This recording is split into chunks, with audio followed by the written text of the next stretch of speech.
ರಾಜ್ಯದಲ್ಲಿ ಕಳೆದೊಂದು ವಾರದಿಂದ ಅಬ್ಬರದ ಮಳೆ ಸುರಿಯುತ್ತಿದೆ. ನಿನ್ನೆ ಮೊನ್ನೆಯಿಂದ ಸ್ವಲ್ಪ ಕಡಿಮೆಯಾಗಿದೆ. ಇಂದು ಸಹ ರಾಜ್ಯದ ಹಲವು ಕಡೆ ಮಳೆಯ ಪ್ರಮಾಣ ಕಡಿಮೆಯಾಗಿ ಇರಲಿದೆ. ಕರಾವಳಿ ಜಿಲ್ಲೆಗಳಲ್ಲಿ ಮಾತ್ರ ಸಾಧಾರಣ ಮಳೆ ಸುರಿಯುವ ಸಾಧ್ಯತೆ ಇದೆ. ಇಂದು ಕರಾವಳಿ ಕರ್ನಾಟಕದ 3 ಜಿಲ್ಲೆಗಳಾದ ದಕ್ಷಿಣ ಕನ್ನಡ, ಉಡುಪಿ ಮತ್ತು ಉತ್ತರ ಕನ್ನಡ ಜಿಲ್ಲೆಗಳ ಬಹುತೇಕ ಭಾಗಗಳಲ್ಲಿ ಸಾಧಾರಣ ಮಳೆಯಾಗುವ ಮುನ್ಸೂಚನೆ ಇದೆ.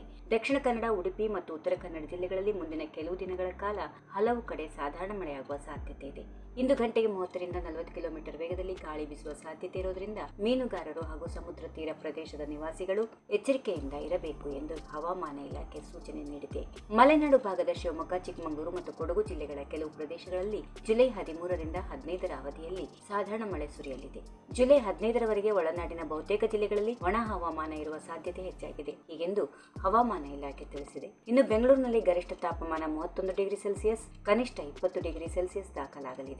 ಮಡಿಕೇರಿಯಲ್ಲಿ ಗರಿಷ್ಠ ತಾಪಮಾನ 26 ಡಿಗ್ರಿ ಸೆಲ್ಸಿಯಸ್ ಇರಲಿದ್ದು ಕನಿಷ್ಠ 20 ಡಿಗ್ರಿ ಸೆಲ್ಸಿಯಸ್ ದಾಖಲಾಗಲಿದೆ.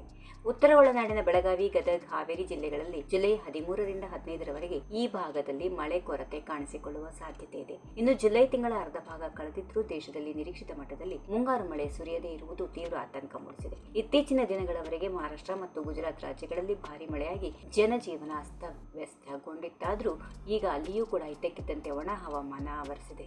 ದೇಶದ ಬಹುತೇಕ ಭಾಗಗಳಲ್ಲಿ ಮಳೆಯ ಮೋಡಗಳು ದಿಢೀರ್ ಕಣ್ಮರೆಯಾಗಿದ್ದು ಮುಂಗಾರು ಮಳೆಯ ಈ ಕಣ್ಣು ಮುಚ್ಚಾಲೆ ಆಟ ಸದ್ಯ ಕೃಷಿಕರು ಹಾಗೂ ಸಾರ್ವಜನಿಕರಲ್ಲಿ ಭಾರಿ ಚಿಂತೆಯನ್ನ ಉಂಟು ಮಾಡಿದೆ.